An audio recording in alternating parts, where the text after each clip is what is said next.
Welcome to the Solving CMMC for Small Business webinar. I'm Doug Black from Cyber Capital Partners, and I will be your moderator today. First, we're going to cover a couple of basics about the webinar. Due to the large number of participants, this webinar is set to mute all lines and disable cameras and videos for all attendees. Today's session will be recorded and will be posted at cybercp.com. We will send you an email when that recording is available. If you have any technical problems, please send an email to media@cybercp.com. Also, you can log out of the webinar and then log back in.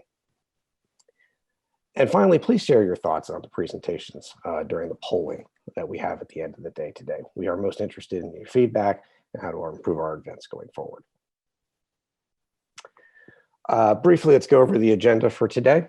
First, we'll do an introduction to CMMC. And then we'll go over the legal ramifications of CMMC, followed by cost reimbursements and how to handle that. Then we will get into a panel discussion with our technical experts. And then finally, we'll do a Q&A towards the end of the hour, and that is open on all topics that you've heard today, as well as any of you have other questions you have about CMMC. Our last item for the day will be to discuss CMMC Concierge, our service for small businesses to help them come into CMMC compliance. We would like you to submit questions throughout the session today. Please use the Q&A button at the bottom of your screen, and please type your question into the dialog box there. No need to wait till the end of a presentation to ask a question. Please go ahead and ask it at your earliest convenience. We'd also like to thank our sponsors for today's event. First, we have Pierre Omaza, of course, MVP Bank, Dixon Hughes Goodman, Hartman Executive Advisors, Cyber DI, Rimstorm, and Proposal Helper. All of these firms are companies that work in the government contracting space, either by providing business services to small business government contractors or by providing technical expertise about CMMC compliance. Now I'd like to introduce my colleague, Jason Gill. Thanks, Doug. This October, Cyber Capital Partners celebrated 10 years in operations. We are a cadre of cybersecurity and national security industry experts, executing venture capital and private equity strategies for our clients and portfolio companies. We facilitate successful collaboration and partnerships across federal agencies and national laboratories, industry partners, and investors. We provide unique access to our network of over 15,000 decision makers within the U.S. defense and intelligence community, as well as the energy, industrial controls, healthcare, and financial services sectors. If you have a cybersecurity or national security related business, we want to talk with you. Thank you, Jason. Let me introduce our first speaker, who's Matt Conde. Matt will provide us with an overview of CMMC. He is also the CEO of CMMC Managed, a CMMC assessment firm. Matt, the floor is yours. Thank you, Doug. Thank you for having me today. My name is Matthew Conde. A little bit of my background real quick. Started out in the Marine Corps as an intelligence analyst and then fell into Booz Allen Hamilton doing some consulting for the intelligence community. And then found my way to JP Morgan Chase and Discover Card after completing my MBA at Cambridge University doing financial compliance for the large financial industries. And most recently, joining up with Cyber Capital Partners and then forming CMMC-managed.com in the previous year after seeing that this was coming down the pipeline and thought it would be a great field and fit for my compliance background as well as my business background. CMMC Managed, we're a full service certification company. That's really what we focus on, is the end product of the entire CMMC product, which is their certification. Assessment, I just recently received my provisional assessor as part of the initial cohort the CMMC AB has trained. With CMMC Managed, we offer pre-assessments for readiness, and then the full assessment product for maturity levels 1, 2, and 3 throughout the framework. Next slide, please.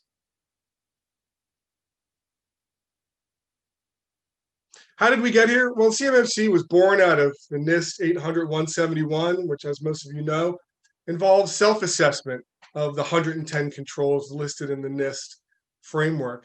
DoD felt that that maybe wasn't working as well as they wanted it to, and they wanted to implement some stringent, more strict guidelines, specifically requiring third-party assessments to come in and give those certifications and assessments that all of the controls within the NIST framework and additional controls now in the CMMC framework are actually being implemented across the DIB enterprise.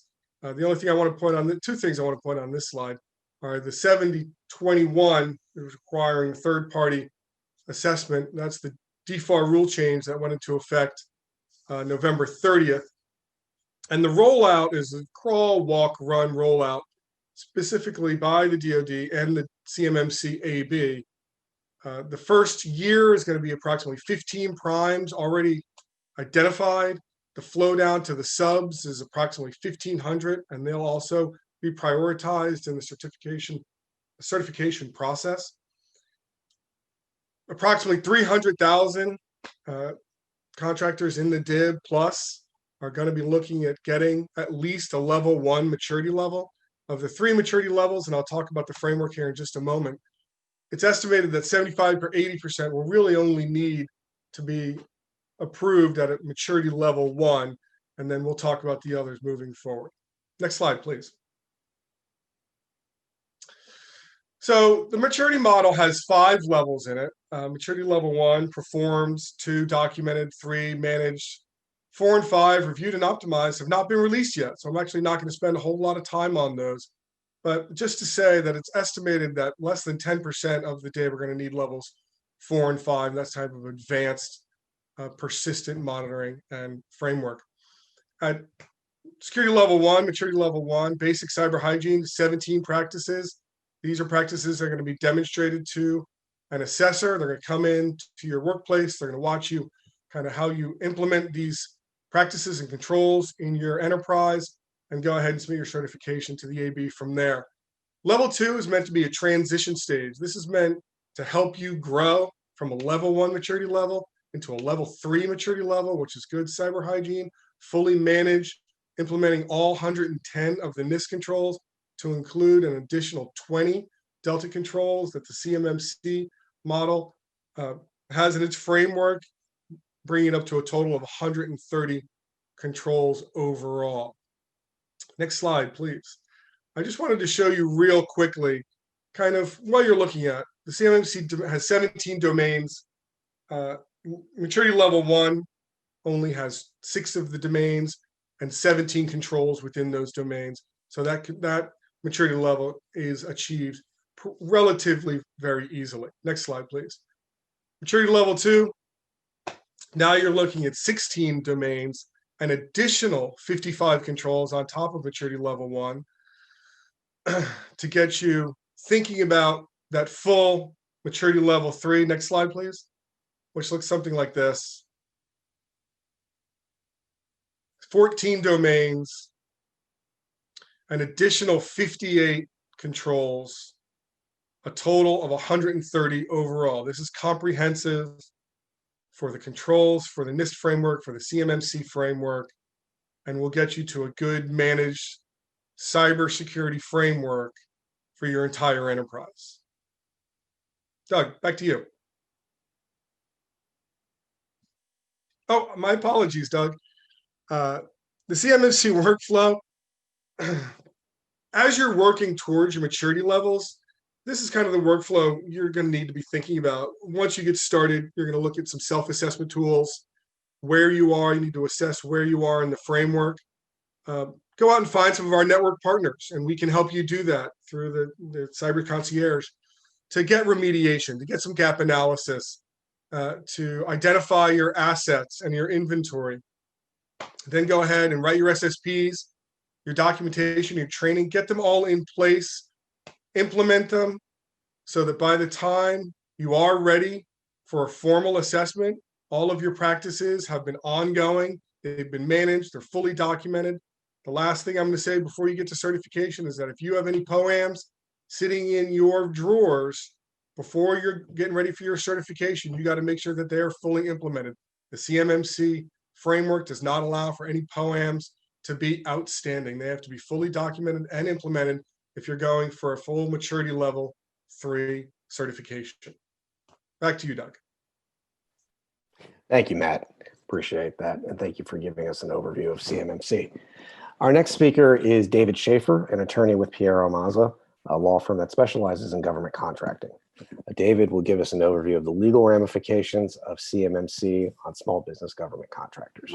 And now, David Schaefer. Great. Thank you so much, Doug, and thank you very much for having me and allowing Piero Mazza to join in on this webinar. It's always great to interact with the cybersecurity and the small business community, and now I get to do both at the same time. A little bit about myself personally, similar to Matthew, I spent some of my early days in the Marine Corps working on cybersecurity and communications and IT infrastructure matters, and then transitioned again, similarly to Booz Allen Hamilton, as a cybersecurity consultant, all before I made the plunge and went into law school. So I like to think that we're able to bring a little bit of technical background and kind of integrate that into the legal perspective and bring that to bear on the clients. Though, of course, admittedly, the experts that you're going to hear from today who are going to speak to the technical piece, those are the true professionals on that. Please don't call me for the ones and zeros. That's just a recipe for disaster for all of us. Go ahead, next slide. And about Piero Mazza, as Doug just referenced, you know, our specialty is representing government contractors in the government contracting space in all walks of life, from startup through exit, through all operational considerations. And you'll see some of the services that we talk about and that we have expertise in here on your screen. And a couple of them that we're gonna talk about today: cybersecurity, of course, but really we're gonna talk about the False Claims Act and certain other kind of government contracting considerations. So next slide. Great. So again, we're going to talk briefly about CMMC and proposals, contracts, certain assessments, and then we're going to talk about the False Claims Act. Go ahead, Doug. Thanks. So this is, I'm not going to belabor these points. We've got a great panel who's going to talk through this a lot more. But as Matthew just mentioned, we've got this phased rollout. We've got the Pathfinder program. So this is going to become increasingly more prevalent within the contracting community, with full implementation, looking at that FY 2025, FY 2026 kind of time period. And one of the important things to know, this is just the prime contractors. And as Matthew said, you're going to have a lot of subcontractors who are going to have to be compliant with this as well. And so a couple things to point out. Number one is that you are capable of submitting your proposal in response to an RFI or to an RFP without having the certification in hand. Though in order to execute and start performing on the work, you're going to have that certification. And as the panel is going to talk about, it does take a substantial amount of time. So, you know, time is a little bit of the essence. So don't let that fact that you don't need it for the proposal trip you up and lull you to sleep and give you a false sense that you've got a lot of time. And then the final point on this slide, the CMMC level for subcontractors, that's going to be different. If your prime contractor is needing of a level 4, level 5, or level 3, that doesn't necessarily mean that you're going to have that same obligation in the performance of your subcontract.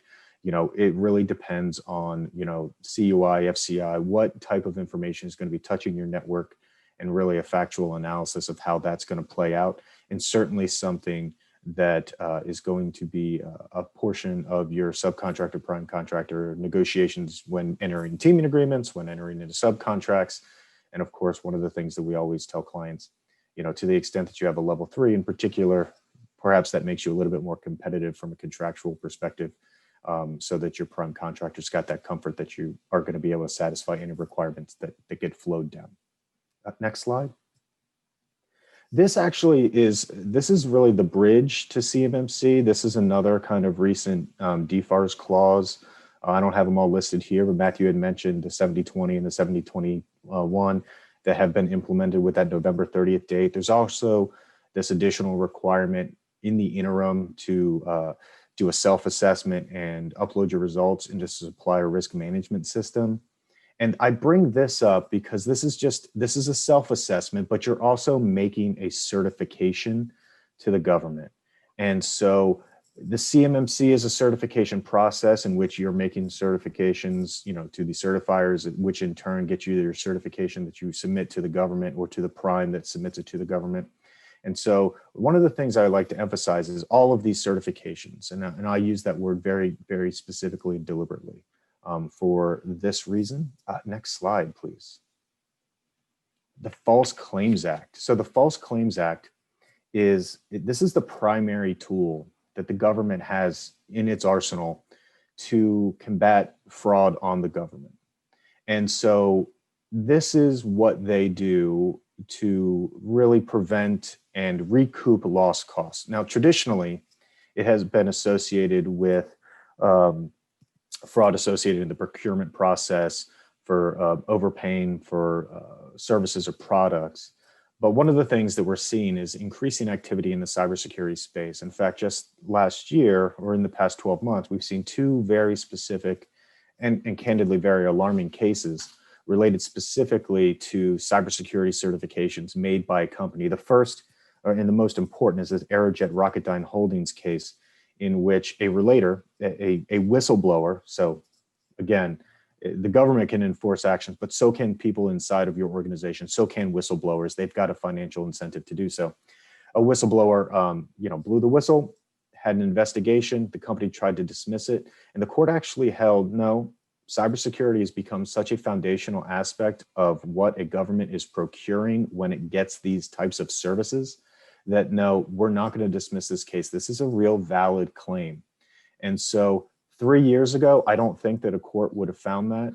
I don't think that a court would have really accepted that. But now, as with everything within the legal system and within the technical space, everything is becoming far more wrapped up into those coming up to speed and incorporating cybersecurity into the False Claims Act. And so a couple final points on that.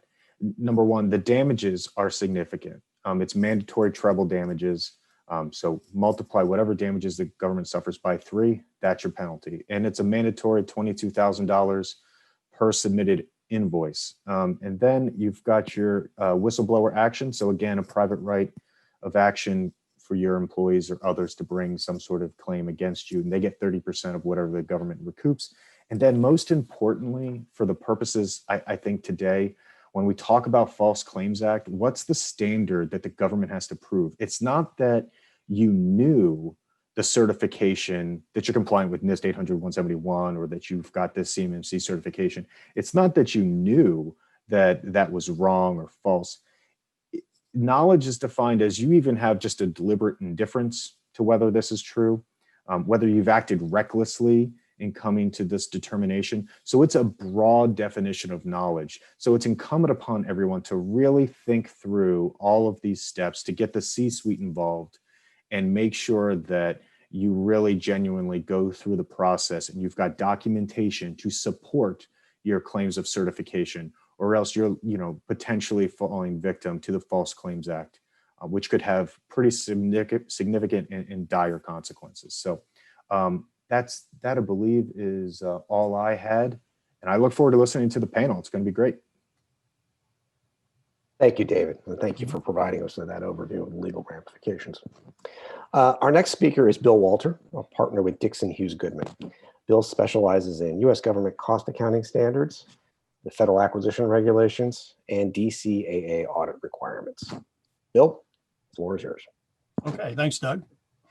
And welcome, everybody. I get to talk about the fun stuff today. Everybody's going to be sitting here listening about cyber and technical, but unlike our first two speakers, I respect the military, but I did not serve in the Marines, and I haven't worked for Booz Allen. My whole career has been in government contract compliance, dealing with FAR, DFARS type compliance issues. So I was asked to come in and talk about who's going to pay for all this stuff. That's a big concern that we have. First, next slide, just a little bit about Dixon Hughes Goodman. We deal with all sorts of government contracting challenges that contractors are facing, including CMMC.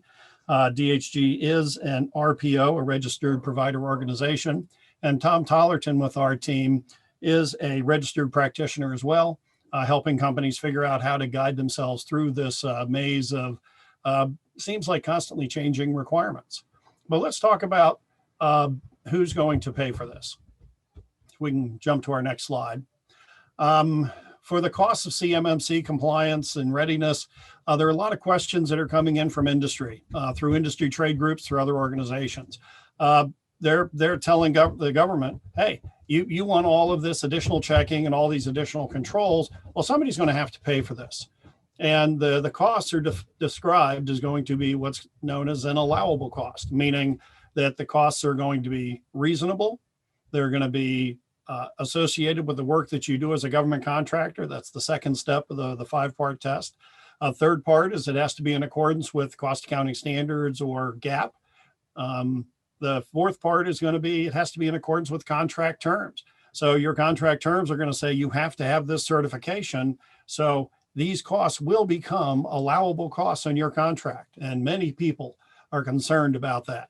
The fifth test is there are very specific cost principles included in the regulations. And currently there isn't one on cyber. But generally speaking, these costs are going to be allowable as long as they're reasonable. Cost accounting practices, you're going to have a choice. Do I want to charge these costs direct to my one contract that has the requirement? Am I going to treat them as an overhead cost that are going to be associated with a group over here? Or are these going to be the ongoing costs of business? And I'm going to classify them in G&A. To determine who's going to pay for it, we have to take a look at the contract type. If it's a cost reimbursement contract, these will be allowable costs that will be included in your rate submissions that you're going to be sending into the government. On the other hand, if this is a fixed price or a time and materials contract, you're going to have to bake these costs into the rates that you're negotiating and charging to the federal government. As we're sitting here talking about costs, it's a good thing to know they're allowable, but what do we think those costs are going to be? The government, when they came up with, Matthew had talked about the DFARS rule, the most current one, they came in with some estimates to identify what the cost was going to be. And the cost per year for the government and the contractors is going to be $6.7 billion each year. So for those 300 plus companies, it's going to be a pretty expensive venture to get all these controls in place and be able to report on them. The regulation also identified that, hey, it's going to be somewhere between 93 billion and 225 billion over the next many years. So it's a very expensive venture. When they did the estimate, they came up with estimates for small and for large businesses. And once again, these are government estimates that came out with the proposed regulations that we're talking about. So if we go to the next slide, you'll see this pretty little chart. These are the 4 types of costs that the government is considering. They're looking at what are the non-recurring engineering costs to get compliant? What are the costs of the recurring engineers, the things you're going to have to do every year to make sure that you can get the compliance in place and keep it in place? What are the costs of the assessment? That's the cost of groups like ours, Matthews, others that are coming out to do the assessment. And once it's done, 3 years are good, but then in 3 years, you're going to have to go back and get reassessed. So that's kind of what the cycle is. This is a continuous recurring cost that you're going to have to be incurring to focus on it. And the dollars on the next chart, this is from the government, so I'm not going to claim credit for this, except for I did put it in Excel and try to make it look pretty for you. But the government has 2 different estimates that they put in their bids. One for other than small businesses, also known as large businesses, and one for small businesses, the intent of this webinar. So they've identified that for CMMC level 1, which is the NIST 800-171, the engineering and the recurring, non-recurring should be 0 because, hey, you've already said you're certified to this standard. So it shouldn't take any additional effort for this new clause. But they did identify that the assessment side is going to be around $1,166 of your time and effort to become prepared for the assessment, and $1,833 for a firm to come in to do the assessment. And that's for level 1 CMMC. And if you take a look at these numbers, these are all included in a schedule that we can send you later if you'd like. But you see the numbers go up to level 3 that Matthew was talking about, somewhere between 25 to 50K a year for the recurring and the non-recurring element. And to support an assessment and do the assessment every 3 years, you're looking at about another 50 grand based on the government's estimate. One of the concerns that I have with this is if you take a look at the rates that the government bases its estimate on, they went to the Bureau of Labor Statistics and found a journeyman rate, level 2. and it's $83 to $99 per hour. And they've come up with their estimate of the number of hours. So if these numbers look a little bit low to you, they really are. The senior rate for someone who's a little bit more senior is also not included in this. And many of you who are executives of small business are sitting here looking at this and saying, well, hey, what about my time? My name is on this on the bottom line. I've got to sign and say that this stuff is good. So while this is the DoD's assessment of the numbers, industry, NDIA, the Public Contract Law section of the American Bar Association, everybody is saying that these numbers are significantly understated with regard to what your estimate is going to be. Okay, so if we can hit the next slide. So just a little bit of a blurb about our firm. We're an accounting firm, but I'm going to let the rest of the time be spent on the next speaker. Thank you, Bill. Appreciate that and appreciate your insight on this. And now we're going to move to our panel discussion with our CMMC technical experts. My colleague Jason Gale will moderate this discussion. So Jason, could you introduce the panel, please? Yeah, great, thanks. And before I do, I thought it'd be worthwhile bringing up the CMMC workflow chart again and just talk through it a little bit. Each of these chevrons that you can walk through, the self-assessment, the remediation, the gaps analysis, identifying your assets, documenting and training, evidence of data and remediation, and then the formal assessment. Each of those steps can be done either self-managed or through a third-party provider. The certification requires that third party to come join in. Doug, can you go to the next slide, please? So we brought in 4 panelists. Each of their firms can support you throughout the process. Paul Chiazzo, Senior Vice President of Corporate Development at Averdium. James Kramer, CEO of CyberDI, as well as Data Intelligence. Rick Arthur, CIO and CISO of Hartman Executive Advisors. And then Ben Gerenstein, President and CEO of Rimstorm. Paul, we're going to start with you. If you wouldn't mind doing an introduction on your firm, and then I've got a question for you. Yeah, sure. Thanks, Jason, and appreciate everybody joining today. I hope you guys are finding this informational. So just real quick about Averdium. We were founded in 2019, but it's actually the result of a merger of 3 companies, one of which I founded in 2008. We've got about 2,500 customers across pretty much every industry you can think of, including your industry. And we do currently monitor or manage about 1 million devices. So what that means to all you is that we've seen pretty much every problem that you can think of when it relates to cybersecurity. And the solutions that we bring to bear for that really fall into 2 buckets for us, and that's professional services and managed services. On the professional services side, we've done compliance assessments across every framework, and we're gearing up to be a C3PAO, as well as an RPO within CMMC. And on the managed services side, we do a lot of 24/7 operations of organization security control environments. So that's just a quick overview of Averdium. For me, my background is federal government contracting as well. So, a lot of the work that I've done has either been as a contractor working in some civilian and DoD agencies, and also helping consult with those organizational leaders to, better secure their environments. So again, thank you. Great. And Paul, as companies are doing their self-assessments and they identify gaps in their compliance position, are there certain things that we should be thinking about doing first? Yeah, so when I think about the answer to that problem, Jason, if you go to the next slide, I can talk through a couple of key things. So I always like to think about it from the perspective of what are the most common challenges or problems that we see within organizations, and then sort of work, from there. I think it's important to not try to eat the whole elephant. This is not something that you're going to be able to solve overnight. But really what it boils down to is getting security right. And to me, that always starts with the data. So understanding what data you've got, where it might exist. I see some questions in the chat around, cloud. It sort of doesn't matter where the data exists. If it's on-prem or in the cloud, you still need to know what it is that you have, whether it's FCI or CUI, as Matt Condi spoke about earlier. And then, understanding what controls are around that, who can access that data and how. And those are really the key elements for me, because you can't secure that which you don't know about. And I would really start there. But again, think about this from the crawl, walk, run perspective. You've got to start with the foundational layer of just understanding what it is you have and how you're protecting it today. Great. Thanks, Paul. And James with CyberDI. Hello, everyone. James Kramer here with Data Intelligence and CyberDI today. Thank you for the introduction, Jason. CyberDI, we are a division of Data Intelligence. Data Intelligence really being in all things data company, data science, data visualization, data security, data engineering, really all those things that make up in the federal IC DoD space, well within the realm of cyber protection, CMMC maturity level. So cyber DI is really made up of 3 parts.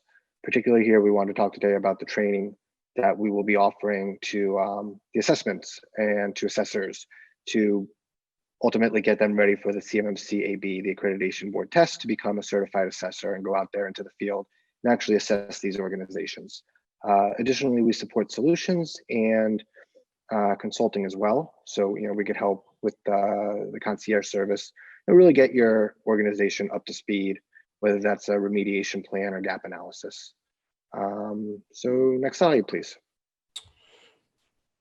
Here's a little, kind of look at what you would expect to see from an organization. There's our RPO badge we received from the CMMC-AB, the accreditation board, the governing body, as well as our LPP badge. There's only 10 companies in the country that actually have an LPP badge. We're actually certified to create this content and then to distribute it to assessors and through training. So, we're setting up a program with higher education to develop the training one, to keep it up to par with continuing regulations, right? Things change by the day around here, not just by the year. So we want to make sure our training is continually up to speed. And then taking a moment to take a look at our solutions on the bottom.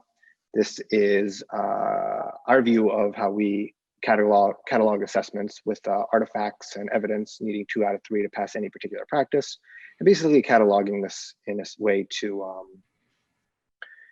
to put it all together into a evidence-based solution where we could pass it from a consulting out to a assessor for apples to apples comparison. And James, as a company thinks about cyber training, how might they engage with cyber DI? So that's an awesome question. Specifically in the training realm, we are looking to partner with our assessing teams, and we're going to be offering training through our partner at Southern Connecticut State University that we have developed a course with. So we offer 3 courses with Southern Connecticut: CA1, CA3, corresponding to Certified Assessor 1 and Certified Assessor 3, as well as a certified professional. So, the goal here is to have executives in a organization be taking the certification, the Cert P class, to truly understand what's required of them. This is a 1-day class, most likely online. And again, this is more for the executive who needs to understand what they're responsible for. The actual assessors need to go through a more rigorous training. CA1 being a 3-day hybrid and CA3 being a 5-day hybrid, where we have 40 hours of instruction, again, to bring them up to speed, get them the certification and the training they need to provide proper assessment. And the final check mark being they actually do need to, all assessors will need to go to the accreditation board, the governing body, to actually take the final test. Kind of think the SATs. The SAT is still ultimately given by the SAT board. So they will be the final say. Great, thanks. And then we'll bring in Rick from Hartman Executive Advisors. Rick, I'll start you off. How does a company get started in finding a partner who can walk them through the technical challenges? If an organization doesn't have a lot of cybersecurity skills in-house, how would one get started? Great question. So at Hartman, we are truly an independent technology leadership and advisory firm. And we typically work alongside the executive leadership team on a fractional basis to assist them in really navigating the journey of governance, investment, and compliance ultimately. And again, we can sit alongside a CIO or existing CISO in doing and executing their responsibilities. Or in many cases, we actually become the accountable CIO or CISO for that firm on a fractional basis, and really assist them in navigating, like I said, all of those different decisions that need to be made without any dependency or any profit from other products or services that we recommend. So that's really, I think, our key assist to organizations that are navigating all of this is how do you have someone on your staff that you can trust, that's independent, and can really make sure that these things are systemically put in place. So we can go on to the next slide. And so when we think about that, you'll hear today a lot of the aspects of actually complying with CMMC.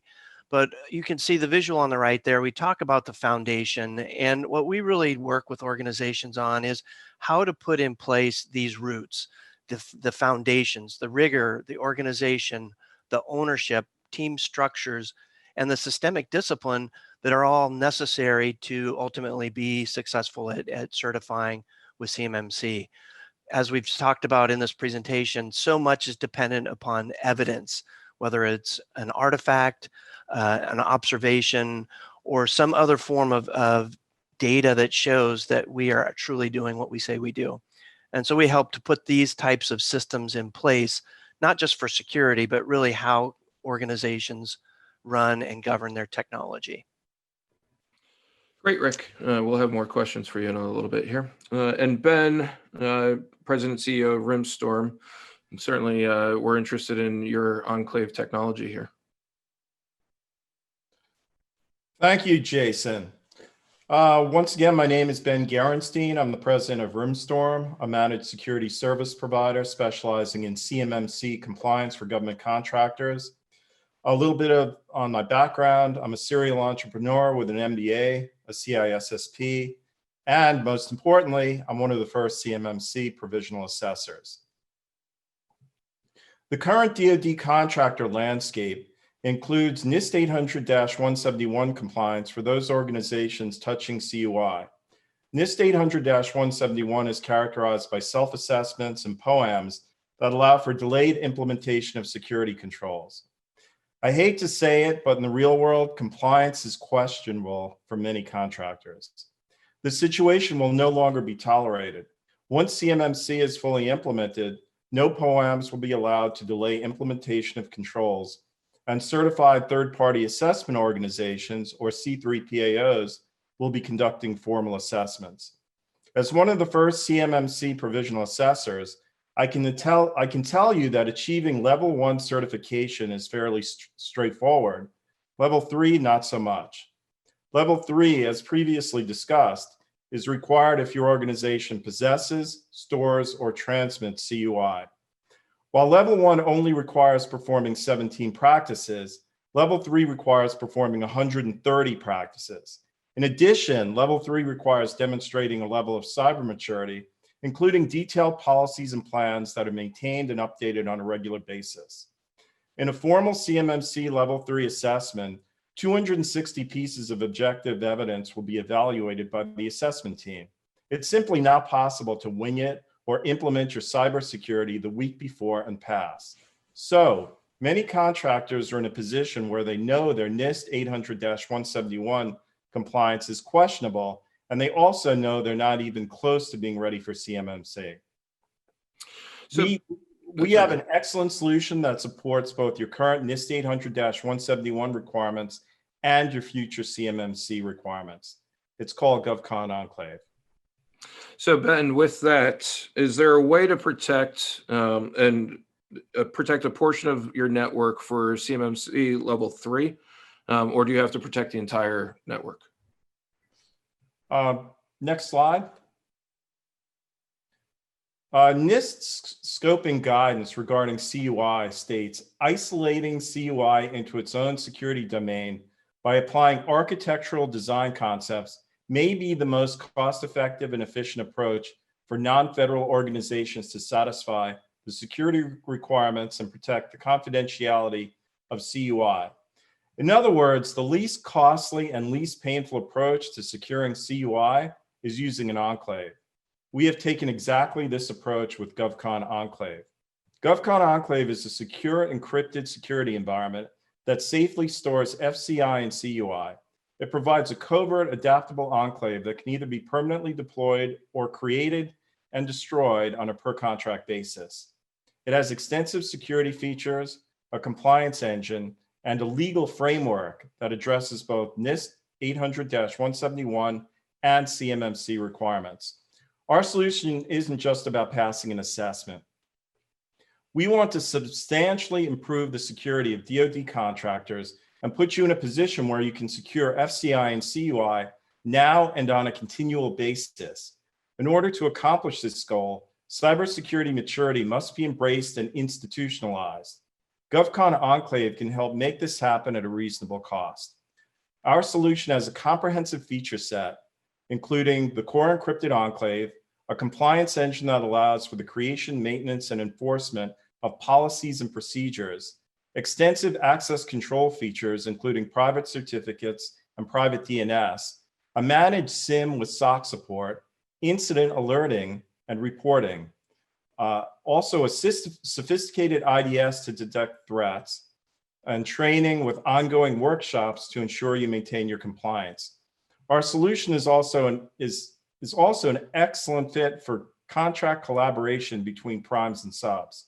A collaboration enclave can be deployed on a per contract basis to facilitate secure collaboration. Next slide, please.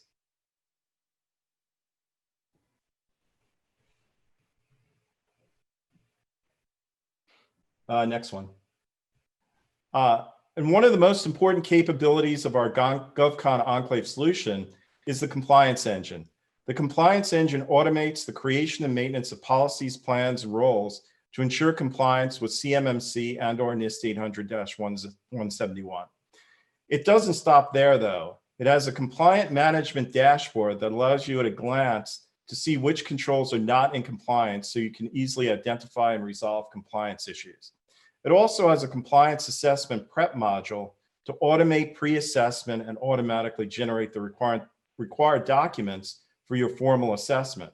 And finally, it has a compliance enforcer module that ensures applicable controls are enforced at the boundary and in the enclave with alerts and automated actions. As you can see with GovCon Enclave, we've made CMMC compliance achievable with a comprehensive, easily deployable, and reasonably priced solution. Thank you. Great. And so now we're going to go over to open Q&A. We'll take the questions from for all the speakers from today. So if you have any questions regarding legal, regarding the cost reimbursements, et cetera, or the technical requirements, any of the presenters will be available to answer. And as a result, I'm going to actually bring Bill in for the first question. And that was, I'm going to have to scroll up, and I apologize. Can you explain the difference between the recurring and non-recurring costs? And are these recurring costs on an annual basis? Generally, the recurring costs are going to be for what you're going to see either on an annual, generally on an annual basis to keep up the controls and those sorts of elements. The non-recurring costs are the initial costs associated with any tools, any hardware, any software you're going to need to put in the steps needed to demonstrate compliance. And it'll incur generally the engineering, the design effort to write your policies and get all those things in place. That's for the non-recurring. The recurring is going to be just making sure annual testing, annual evaluations, updating for new guidelines, updating for new tools that are available is the recurring. So engineering has the one time upfront to get everything in place, and then the ongoing that we're going to have to incur every year. The assessment is going to be every 3 years. So that assessment is going to be basically an investment 1 year, and then your certification will be good for 2 more years unless something happens. And then the 3rd year, you'll have to do that again. And I'm going to go to Matt Condi with a little bit of a gotcha question, because I think it is really what most of the small business government contractors are trying to solve. Mike says, I'm having trouble reconciling how CMMC level 1 is very easy to do and requires little effort, yet all DoD contractors have to self-certify in SPRS, and when signing DoD contract awards that they are meeting all of the NIST controls, which would align better with CMMC level 3. In reality, while a contractor could do CMMC level 1, don't they have to do the work required for the level 3 to avoid being prosecuted under the False Claims Act?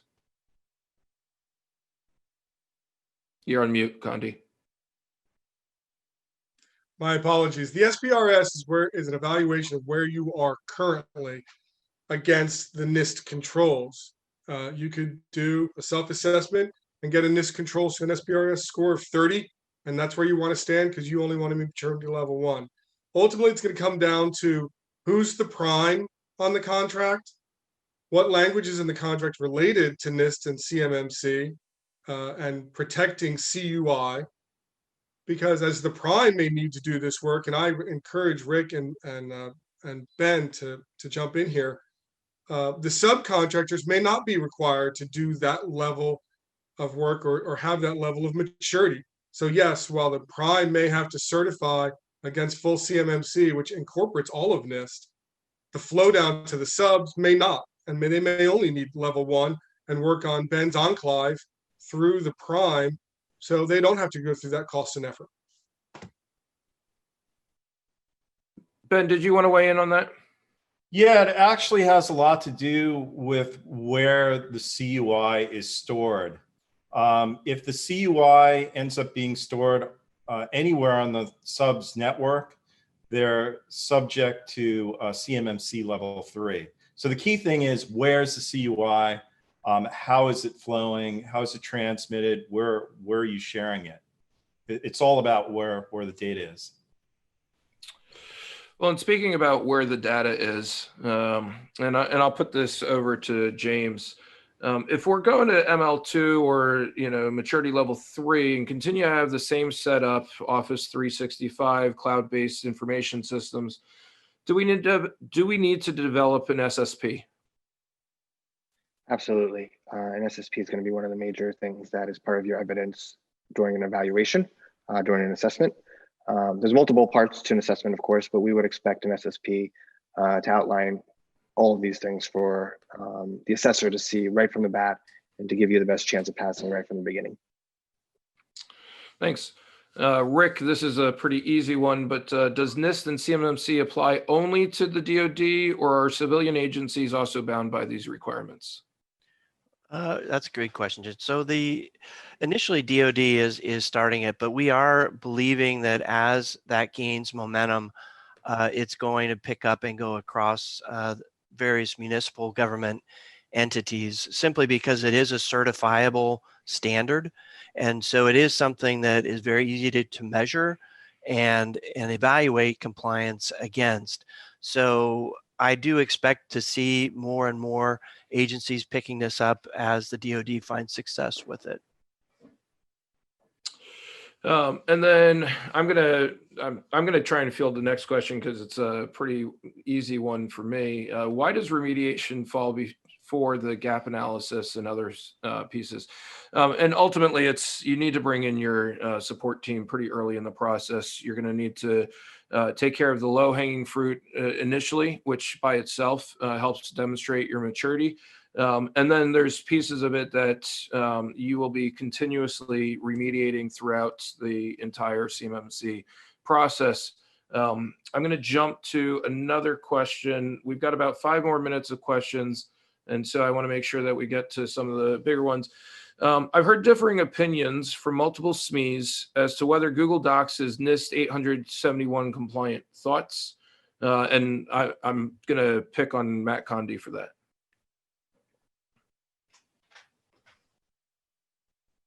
I'm sorry, Jay, can you repeat the question real quick? Yeah, absolutely. I've heard differing opinions from multiple SMEs as to whether Google Docs is NIST 871 compliant. Do you have thoughts?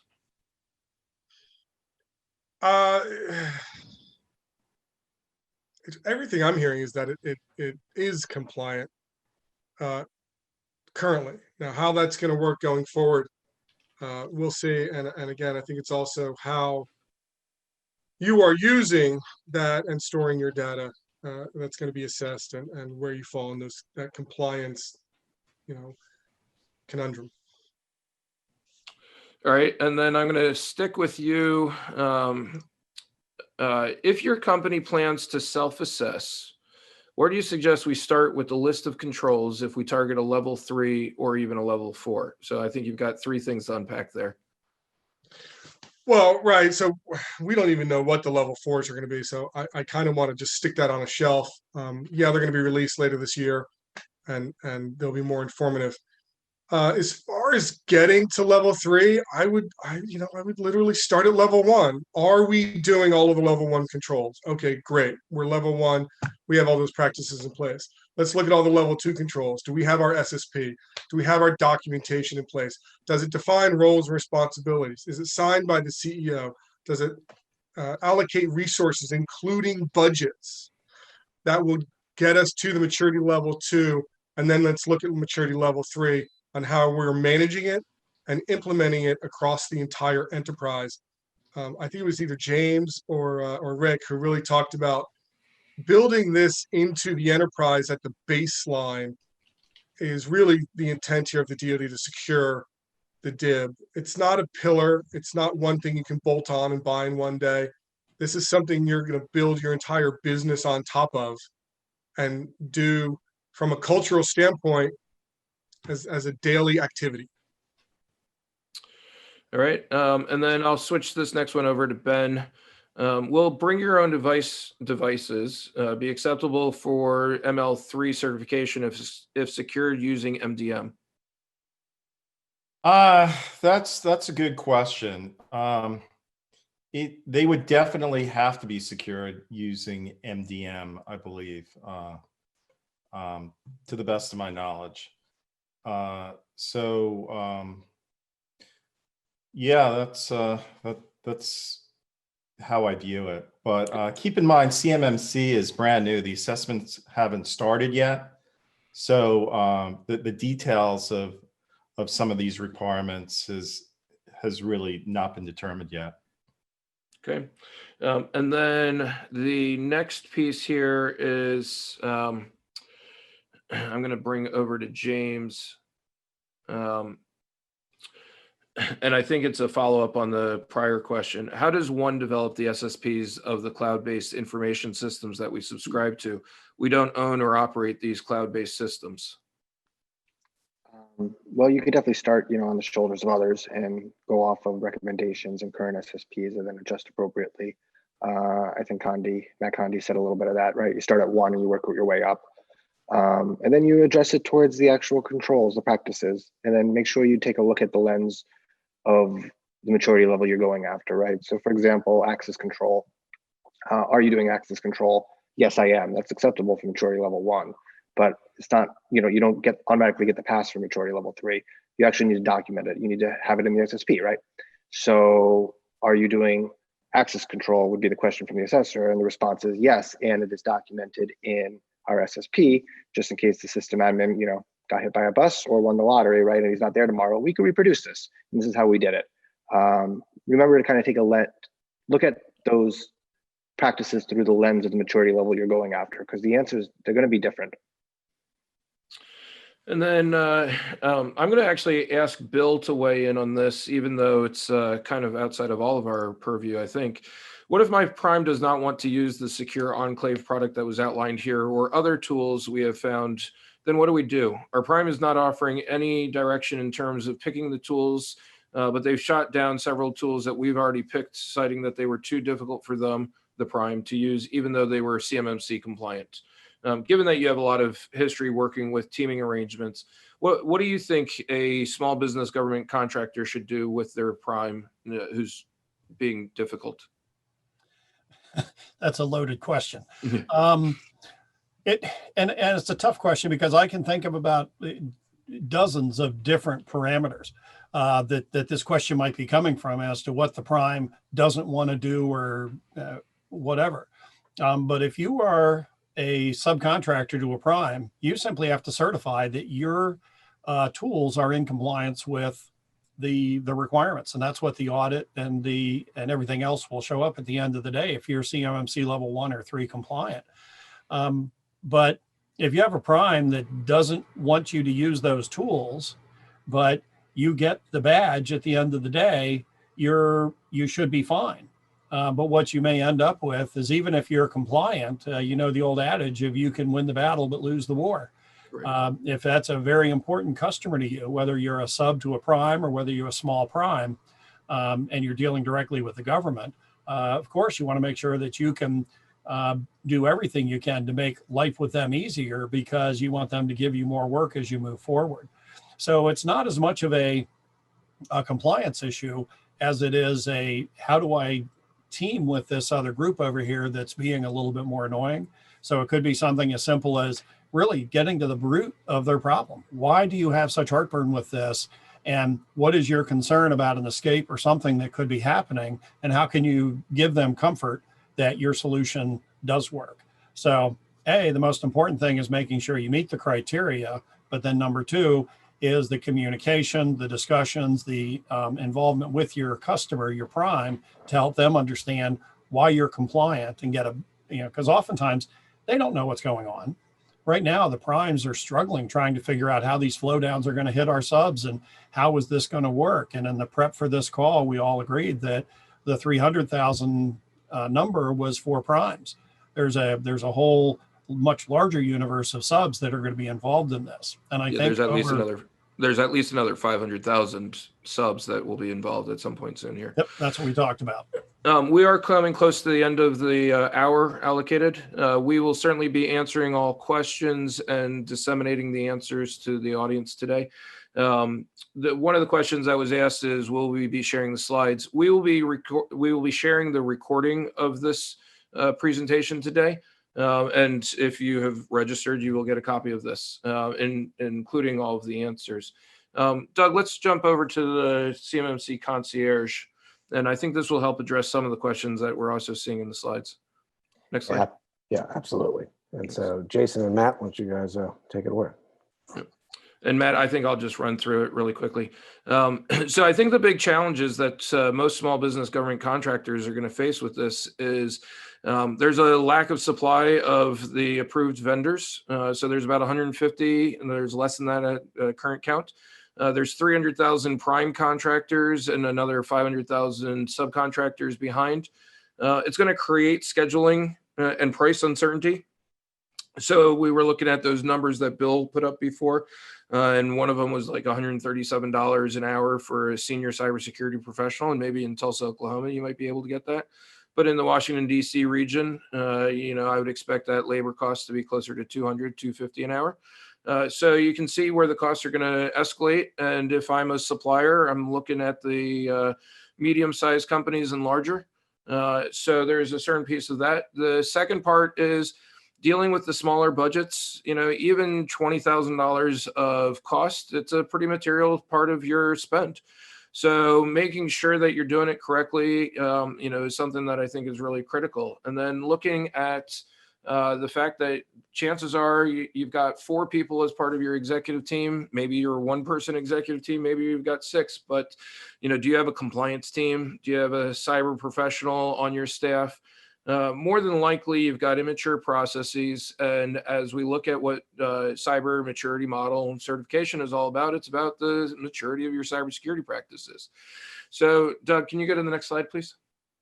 So we've teamed up with not only everybody on the call today, but also a few other firms like Data Viper, Nectar Labs, and Stealth Path to make sure that we can provide a set of solutions, products, services, just even group conversations for the small business government contracting market. The belief is if you can actually solve it for a group, we can actually take care of a large portion of the government contracting market in a really well-defined solution set.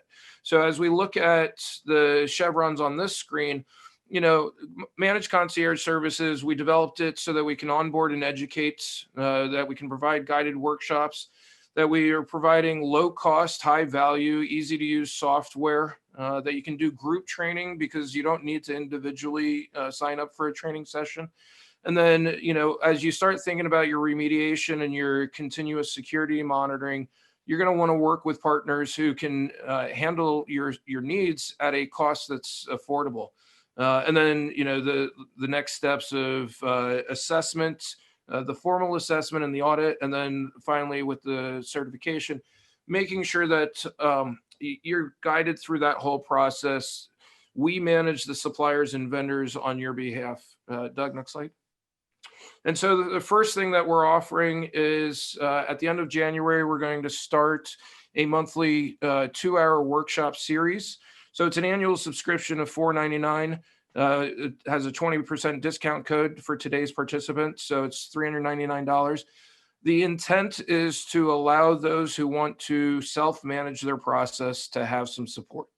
The expectation is that the grand majority of the small business government contractors are going to look to manage their costs, yet they're still going to need help. So we've put together a workshop series that is meant to guide you through each of the topics, give you access to CMMC experts, make sure that all of your questions are answered. The ones that we can't answer in the live environments, we'll make sure they're published in the Knowledge Center. And so the intent here is to create a group workshop series that allows all participants to make sure that they have help. Next slide. And then I'll turn it over to Doug. Thank you, Jason. And for our final thing, if we could launch the poll, please. We'd like if you could give us a few moments to fill out the poll to provide some feedback about this event and your thoughts on CMMC. And we'll, that is up now. So if you could please take 2 minutes to do that. And while you're running the poll, we'd like to thank you for attending today's session. And more information about this program and for future CMMC events, please visit us at cybercp.com. And thank you for joining us today. And my last statement is that you'll get an email tomorrow with the video content, the discount code, and the questions answered. So thank you very much for your participation, and we look forward to answering further questions. Thank you. Thank you.